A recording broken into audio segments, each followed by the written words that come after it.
Yesterday what we were doing? Quick revision. Agriculture section, right? Somebody is absent today. Sure.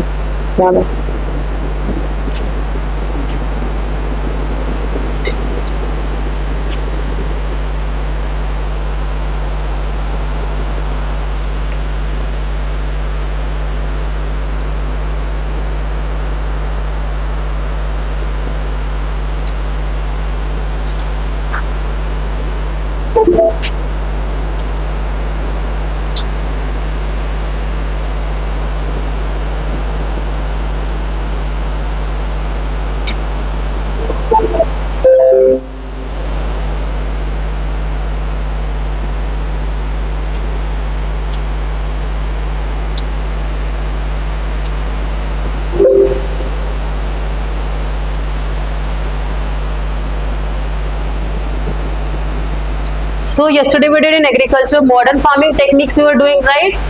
Nisha, what we did yesterday? Green revolution we studied, right or no?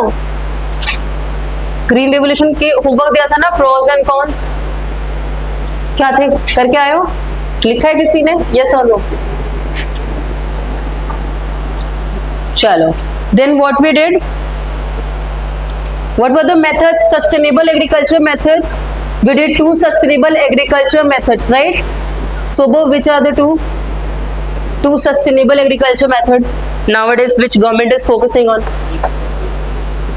Okay, these were the practices, agricultural practices, right?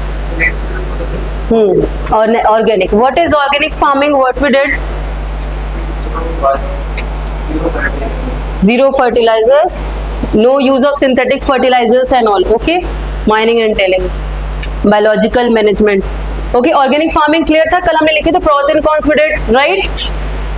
How beneficial it is for the environment, right? Then we did natural farming. In natural farming what we did?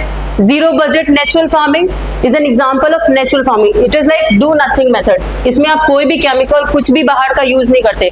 You only use the on farm products which is available like cow dung, jaggery and all.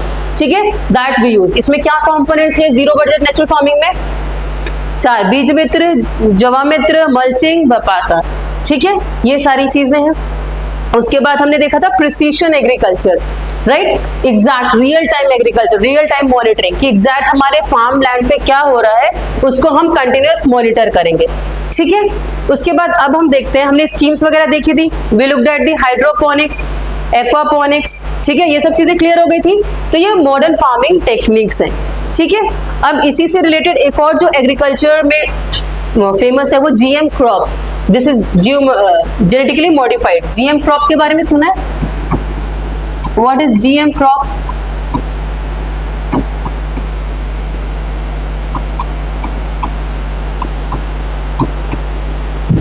Genetically modified मतलब jeans में, जैसे आपने ऐसे देखा होगा jeans बना हुआ देखा है, ऐसे जीन्स होता है ना, डीएनए का पार्ट होता है. इसमें हर एक स्पेसिफिक क्या करता है, अलग कैरेक्टरिस्टिक कैरी करता है. यस और no? This chromosome, this carries specific characteristics. Yes और नो? सो इसके जीन्स में अगर हम ऑल्टर कर दें, यस और नो, इसको अगर हम जेनेटिकली चेंज कर रहे हैं, मान लो हमने किसी क्रॉप की सीड दी, उसका बीज लिया, उसके जीन्स में हम चेंजेस करते हैं और उससे अगर कोई क्रॉप प्रोड्यूस होता है तो उसको हम जेनेटिकली मॉडिफाइड क्रॉप कहेंगे. मतलब उसके जीन्स में हम चेंज कर रहे हैं और उसको किस लिए बना रहे हैं? Better for the growth, paste resistant हो, स्ट्रेस रेसिस्टेंट हो. अगर वहां पे पानी कम है तब भी वो ग्रो हो जाए. कोई इसी तरीका का पेस्ट आ रहा है तो उसको भी हम कंट्रोल कर ले, है ना? अगर हीट वेव वगैरह चल रही है या फिर ड्रॉट होता है तो उस टाइम पीरियड में भी वो क्रॉप क्या है, सस्टेन कर ले. तो best example for this is GM crops is that is BT cotton. BT cotton. ठीक है, चलो लिख रहे, राइट डाउन जीएम क्रॉप्स. पहले लिखो, write down the heading GM crops. इसी के आगे एक लाइन लिख लो, plants with modified.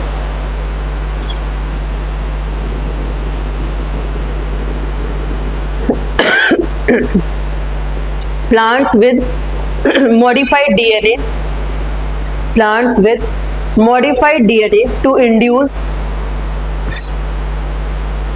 plants with modified DNA to induce desired traits desired traits, traits मतलब specific characteristics, okay. Plants modified DNA to induce desired traits, comma, like resistance to pest, resistance to pest, comma, diseases, resistance to pest, comma, diseases and environmental conditions.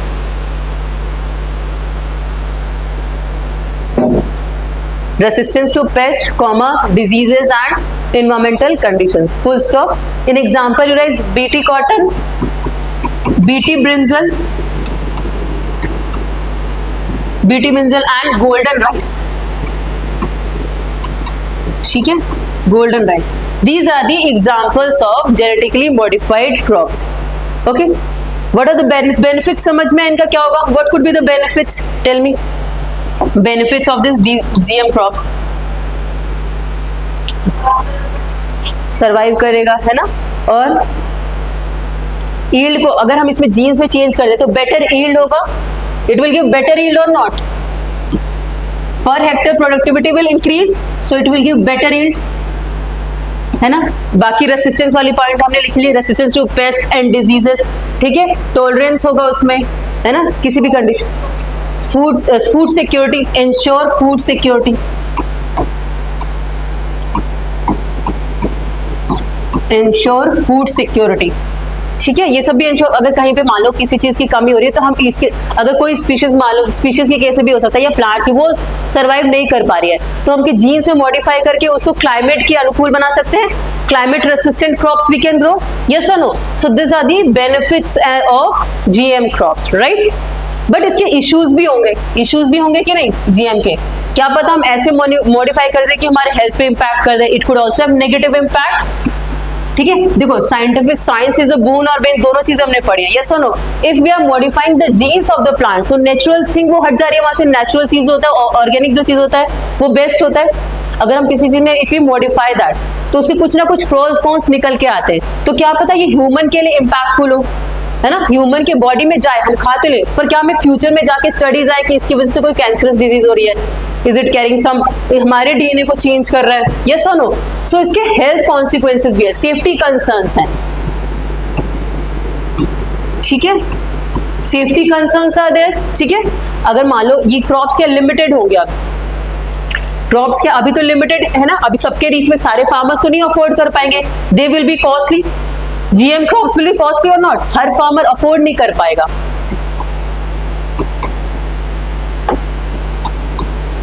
ये afford costly नहीं होगा, ठीक है। और इसमें मान लो कोई कंपनी इस चीज को ग्रो कर लेती है, बना लेती है, तो इसमें वो स्पेशल पेटेंट राइट हुआ कि नहीं, कि जिस मोनोपोली क्रिएट हुआ कि नहीं। मान लो एक कंपनी ने एक टेक्नोलॉजी डेवलप कर दी, बीटी ब्रिंजल बना दी, बीटी कॉटन, तो वो स्पेसिफिक लोगों को बेचेगी, मन चाहे दाम रखेगी, ये सर नो। अगर कुछ चीज गवर्नमेंट करती, इसलिए गवर्नमेंट रेगुलेशन भी इसमें आएगा, है ना। तो इसके अगर स्पेसिफिक रेगुलेशन चाहिए होंगे इसको हमें मॉनिटर करने के लिए, ठीक है। इसके इकोनॉमिक कंसर्न्स हमें देखने पड़ेंगे, हेल्थ कंसर्न्स देखने पड़ेंगे एंड एनवायरमेंटल कंसर्न्स।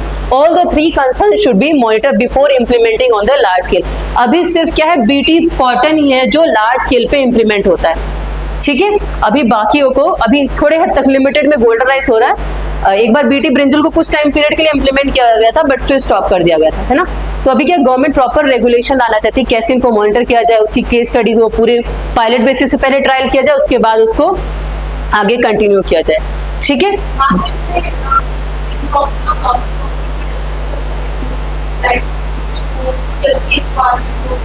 क्या मतलब स्किल्स की, मतलब नहीं, नॉर्मल टमाटर है उसमें कीड़े लग जाते हैं, है कि नहीं, बट हम उसकी टमाटर की उसी बीज में हम मॉडिफाई कर देंगे उसकी जीन्स में, ताकि उसमें वो कीड़े ना लगे, ये डिफरेंस आ जाएगा। It will be resistance to pest, है ना, ताकि वो रेसिस्टेंट हो जाए उसमें क्रॉप में, तो ये अंतर आ जाता है। रहता वही चीज है, न्यूट्रिएंट्स वही चीजें रहेंगी, है ना, बट अगर लॉन्ग स्टडीज को करना पड़ेगा कि वो सही है कि नहीं, फ्यूचर में जाके कुछ गलत इंपैक्ट तो नहीं डाला, हेल्थ पे कुछ कॉन्सिक्वेंसेस तो नहीं डाल रहे, वो लॉन्ग टर्म के लिए स्टडी के लिए रखा जाएगा, है ना। इसीलिए ऐसा नहीं कि जल्दी बहुत, आप देखो कि बहुत सारी चीजों को अभी नहीं इंप्लीमेंट कर दिया गया है ना। जीएम क्रॉस बहुत रिस्ट्रिक्टेड वे में इंप्लीमेंट हो रहा है। देखो कॉटन हम क्या खाते नहीं अभी, है ना, इसलिए इसका अलाउड कर दिया। जो भी खाने वाली चीजें वो स्ट्रिक्ट रेगुलेशन FSSAI है, आपने ये सुना है FSSAI, food safety and standard authority of India.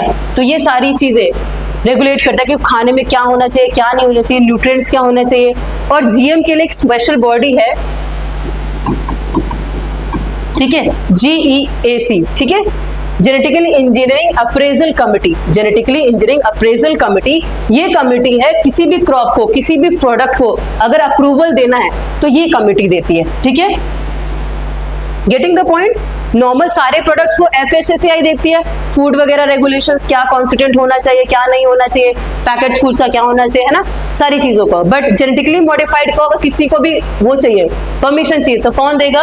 GEAC, ठीक है, समझ में आया ये? अच्छा, एक हेडिंग लिखो, ये लिख रहे हैं, यहां तक समझ में आई बात? Genetically engineering appraisal committee, genetic engineering appraisal committee.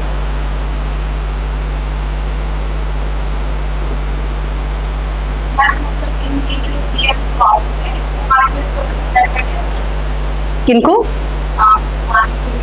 देखो, वो स्पेसिफिक गाइडलाइंस दी जाती है कि अगर आप बीटी कॉटन आप डाल रहे हो तो उसमें कितना पानी जाना चाहिए, कितना सूरज चाहिए, वो हर प्लांट के लिए, हर क्रॉप के लिए अलग अलग आ जाएंगे, वो स्पेसिफिकेशन आ जाती है। अगर आप किसी चीज में मॉडिफाई कर रहे हो, अगर कोई कोलकाता में जाके रह रहा है, कोई तमिलनाडु में जाके रह रहा है, या कोई हिमाचल में रह रहा है, तो उसके लिए स्पेसिफिक गाइडलाइंस हो जाएगी ना, चेंज हो जाएगी ना कंडीशंस। तो अगर हम जीन्स में ट्रांसफॉर्म कर देते, क्या पता वो उस ह्यूमिड क्लाइमेट को सस्टेन कर पाए, उसको ज्यादा पानी की जरूरत ही ना पड़े। कॉटन को क्यों? क्योंकि एक बुलवर्म करके एक डिजीज लग जाता था कॉटन में, है ना, जो भी कॉटन क्रॉप्स इंडिया में होते थे उनमें डिजीज लग जाता था, तो उससे रेसिस्टेंस बनाया गया इस कॉटन को, ठीक है, रेसिस्टेंस बनाया गया। तो अब जो क्रॉप्स आते हैं वो बीटी रेसिस्टेंट, मतलब उसमें वो बुलवर्म डिजीज नहीं है लगता है। तो ये बेनिफिट है इस चीज का, जीएम क्रॉप का, है ना। तो बेनिफिट के लिए मतलब हम टेक्नोलॉजी क्यों यूज करते हैं? फॉर बेटर प्रोडक्शन, है ना, कि हमारी यील्ड खराब ना हो, जो प्रोडक्टिविटी हो, बेटर प्रोडक्टिविटी हो, इसी वजह से ये सब चीजें इंप्लीमेंट की जाती हैं। ओके, चलो एक हेडिंग डालो, FSAI's new draft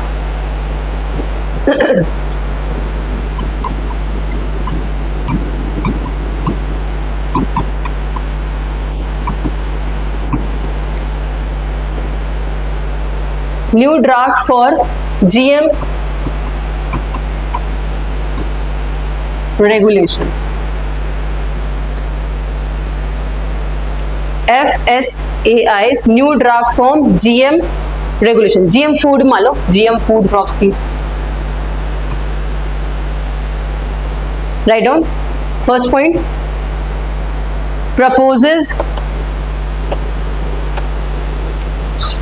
proposes labeling for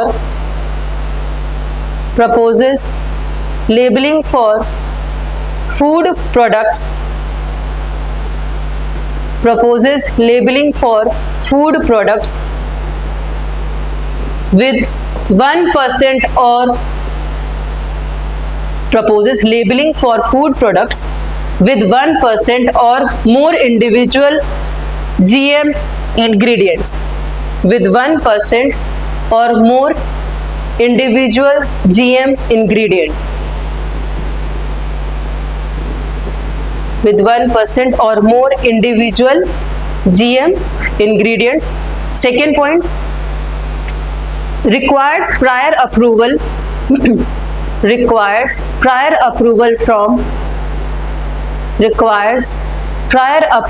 from FSSAI,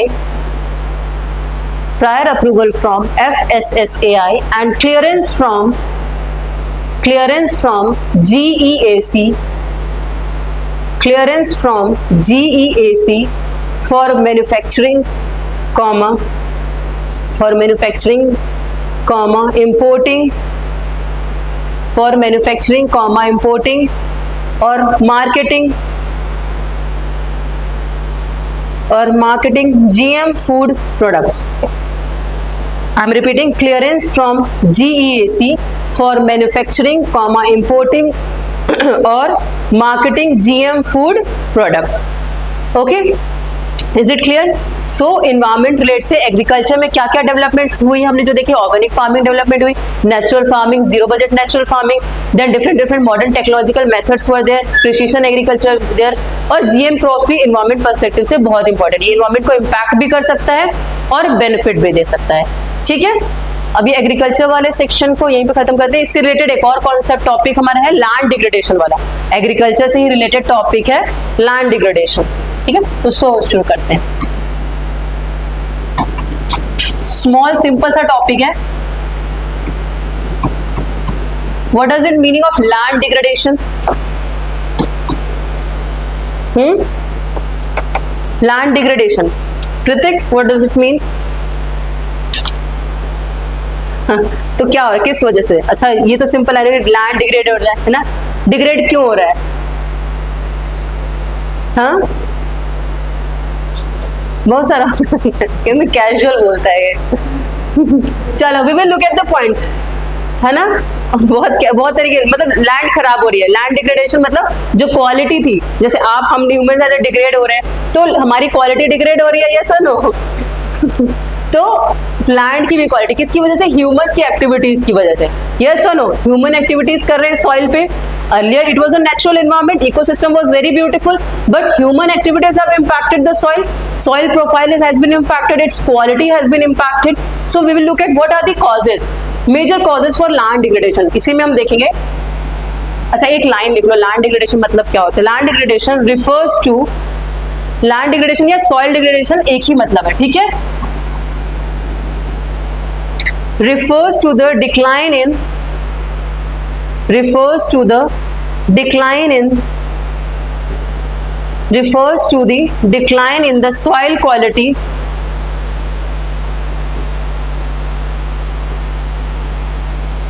resulting from, decline in the soil quality resulting from inappropriate use, resulting from inappropriate use, comma, often for agriculture, comma, pastoral, soil quality resulting from inappropriate use, comma, often for agriculture, comma, pastoral, comma, industrial or urban purposes.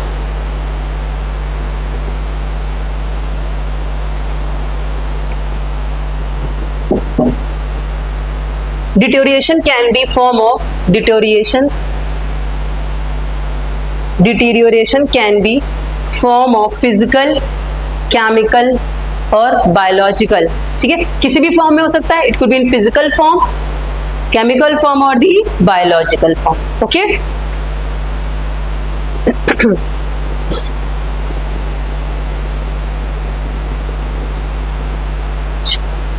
Should I repeat return Nisha? Environment भी role करता है, erosion होता है ना, soil erosion, river erosion, wind erosion. अभी हम causes में देखेंगे, उसमें दिख जाएगा सारी चीजें, ठीक है। चलो पहला कॉज हम क्या देखेंगे? सबसे मेजर, सबसे सामने जो होता है, हाँ ठीक है। अब हम इसमें थोड़ा और सेग्रीगेट करके देख लेते हैं क्या क्या reason. Deforestation specific, first one deforestation, then mining, pastoral activities, है ना, वो ग्रेजिंग इसी में आ जाए, pastoral and you can say grazing कह सकते हो। फिर सॉइल एल्किलिटी, ठीक है, क्या बोला आपने? Okay, that is faulty agriculture methods, we can write faulty agriculture methods. इसमें क्या आ सकता है? एक्सेसिव, अगर हम इरिगेशन कर रहे हैं तो वो भी फॉल्टी मेथड है। मोनोकल्चर कर रहे हैं तो वो भी फॉल्टी मेथड है, अगर एक ही क्रॉप बार बार एक ही सॉइल पे हम उगा रहे हैं, so we will degrade the soil component, yes और नो। फिर अगर एक्सेसिव आप ग्राउंड वाटर एक्सट्रैक्ट कर रहे हो, यस और no, excessive extraction of the ground water, that will also come in soil erosion. Agriculture method, shifting cultivation अगर हम करते हैं तो वो भी फॉल्टी एग्रीकल्चरल मेथड में आता है, ठीक है। डेजर्टिफिकेशन, डिफॉरेस्टेशन हो गया, this all will lead to desertification. अगर रेनफॉल कम होता है तो there are chances of desertification, yes और no. You can also write wind erosion, water erosion.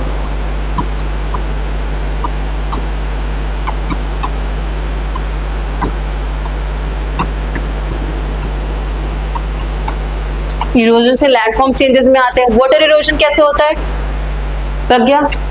Water erosion wind और वाटर इरोजन कैसे होगा, मिट्टी कैसे डिग्रेड हो जाएगी? हाँ, वो अपने साथ लेके चली जाएगी, है ना। बारिश होती है तो स्प्लैश होता है, रिल फॉर्मेशन में देखा था। हाँ, वो जो हमने स्टडी करा था। हाँ, रवाइंस फॉर्म हो जाती है, बैडलैंड टॉपोग्राफी होता है। These are result of water erosion only, ठीक है।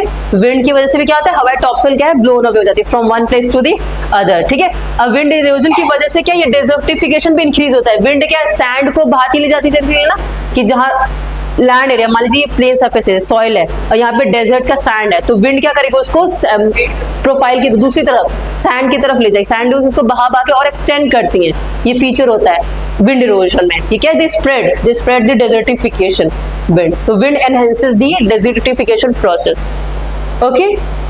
फिर कोस्टल इरोजन भी हो सकता है।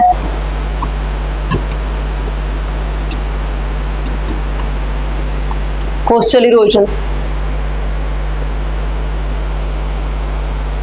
और क्या, विंड वाटर हमने लिख लिया, लैंड डिग्रेडेशन हो गया। एंथ्रोपोजेनिक एक्टिविटीज आप सारे 1 मिनट लिख लो, है ना।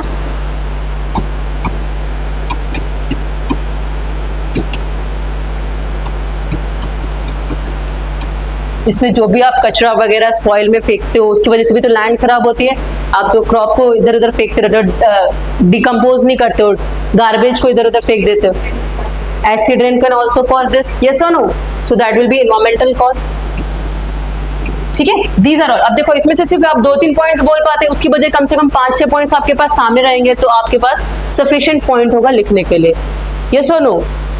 रिवर्स भी जाती है, तो रिवर्स भी साथ की क्या है, रिवर्स अपनी साथ साथ क्या काटती जाती है कि नहीं, रिवर्स, तो वो भी इरोजन करते हुए चलती है, तो वो भी एक कॉज ऑफ ये लैंडस्लाइड ऑल्सो।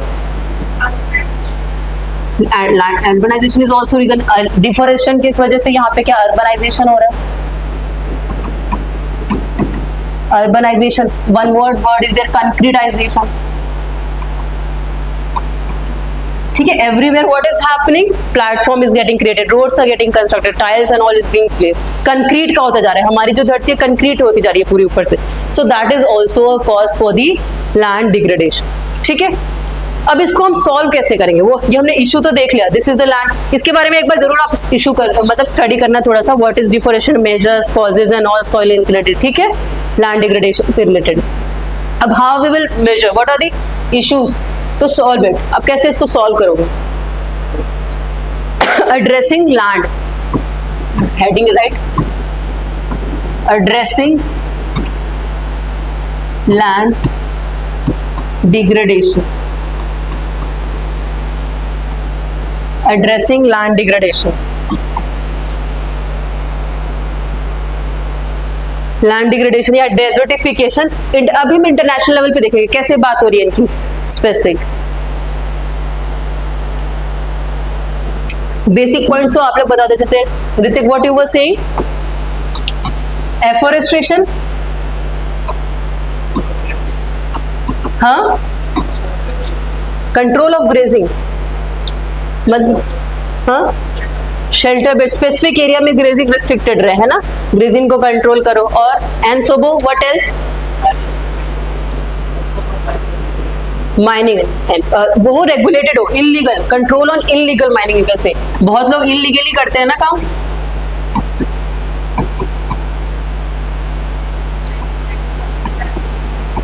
हाँ, use better agriculture practices, better agricultural, ठीक है। जैसे हमने क्या प्रैक्टिस है, multiple cropping, mix cropping, inter cropping, है ना, ये सब चीजें टेक्निक यूज करनी पड़ेगी। Pesticide, organic farming we will have to use, okay, better agricultural practices.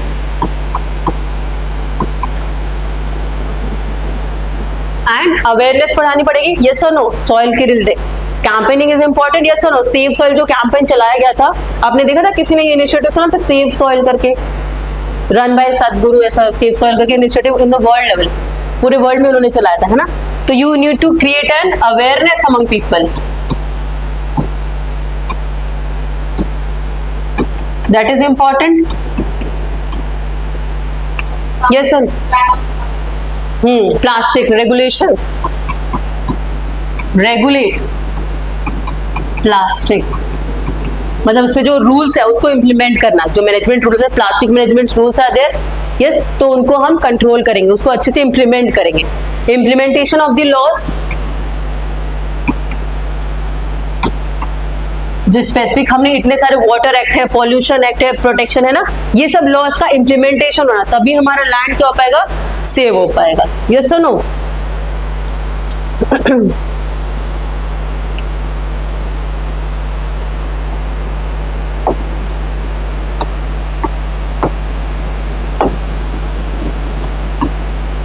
अब इंटरनेशनल लेवल पे जो हमारे सस्टेनेबल, इंटरनेशनल लेवल पे how we are working, how we are addressing the challenge of desertification and degradation, इसमें दोनों को combine कर लेना, डेजर्टिफिकेशन को भी,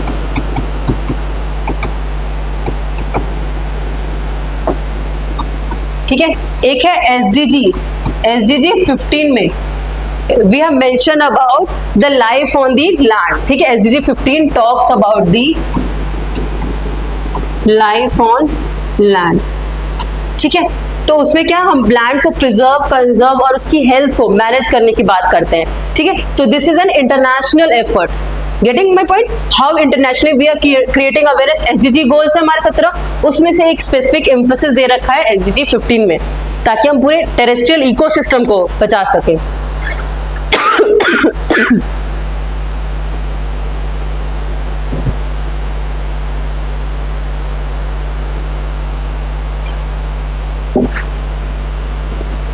Written this. Second thing, that is UNCCD, United Nations Convention. Write down, United Nations Convention to combat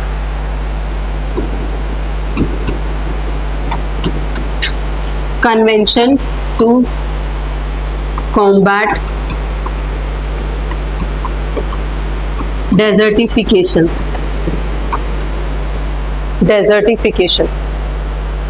United Nations convention to combat desertification. अब इसमें क्या किया गया था, इसके बारे में आप लिख लो कुछ points. Emerge from the, this is important, okay, United Nations, इसके बारे में slide.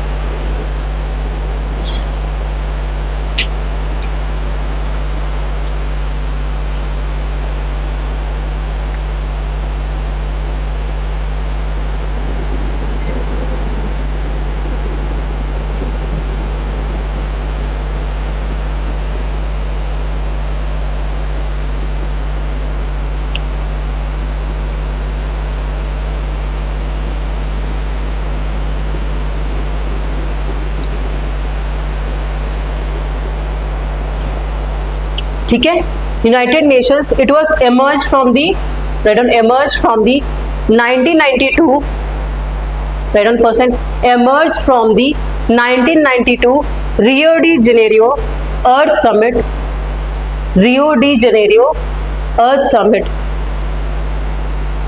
Next line, established in 1994 in Paris.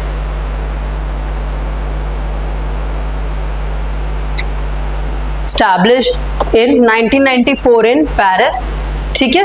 India has ratified it, ठीक है, India has ratified it in 1996, okay. अगर क्वेश्चन आता है कि has India ratified it or not, तो India has ratified it in 1996, and from India, who is the nodal ministry? That is Environment Ministry, MOEF, Ministry of Environment, Forest and the Climate Change, MOEF.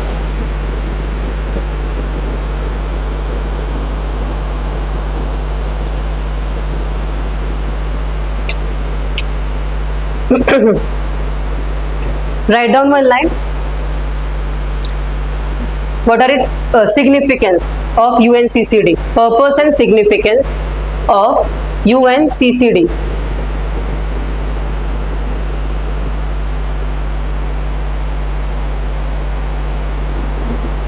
Purpose and significance of UNCCD. First point, ensures global action against land degradation. Ensures global action against land degradation. Second point, only legally binding only legally binding international agreement, only legally binding international agreement linking environment,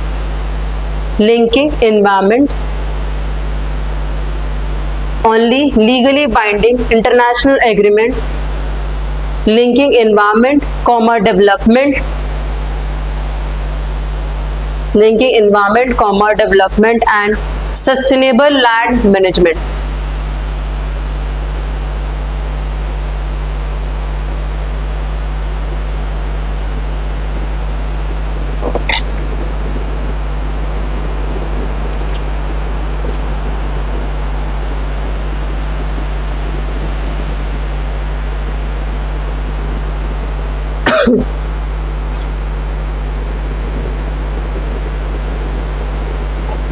ठीक है, like हमने उसमें देखा था conference of parties होती थी ना, यूएनसीसी में हमने देखा था conference of parties, COP means conference of parties, every time it is happening every ये line it happens every 2 years, write down one line.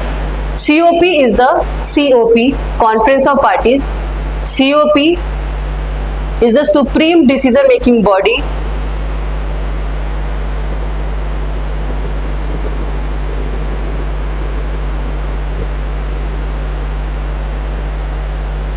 COP is a supreme decision making body of UNCCD held every 2 years. Held every 2 years. ठीक है, every 2 years. This was happened in 2022. So ये COP 15 था. COP जो 14 था, COP 14 was done by India. ठीक है, 2 साल पहले किसने किया था? इंडिया ने. और नेक्स्ट जो होगा, next will be COP 16. Right on first. ये अबिजान का है, आइवरी कोस्ट में. This is the location. जो लास्ट सीओपी हुआ था उसमें हुआ था कि आइवरी कोस्ट में हुआ था. उससे पहला COP 14 जो हुआ था वो हमारा हुआ था इंडिया में, और COP 16 जो होगा वो होगा सऊदी अरेबिया में. COP 16 that will be held in Saudi Arabia in 2024. Okay.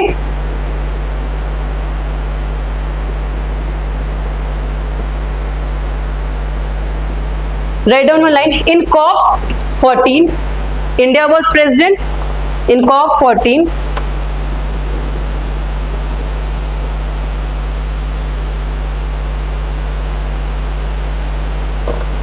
India was the president. और थीम क्या थी? Write down theme. Restore land.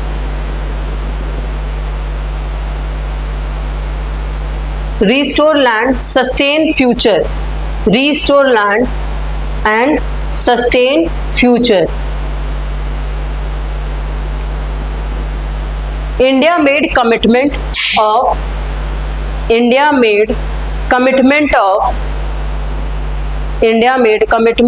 restoring 26 million hectares. India made commitment of restoring 26 million hectares of degraded land, restoring 26 million hectares of degraded land by 2030.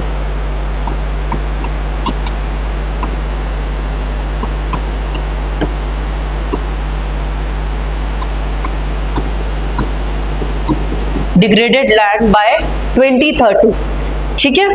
So this is all about UNCC. अभी next year, अभी 2024 में होगा Saudi Arabia में. So you keep an I. Okay. उसमें क्या commitment आती है, क्या डिक्लेरेशन आती है हर सीओपी मीटिंग के बाद, मिनट्स ऑफ मीटिंग के तरह. ओके. तो उसको आप ध्यान रखेंगे. ठीक है. So this was the second initiative that internationally government world is doing, SDG, UNCCD. Third एक इनिशिएटिव आप लिखो, साउथ. ये कॉन्टिनेंट देखा, यहाँ पे आप देखना अफ्रीकन कॉन्टिनेंट है ना, यहाँ पे छोटे छोटे कंट्रीज हैं. आइवरी कोस्ट यहाँ पे है, गल्फ ऑफ गिनी के पास.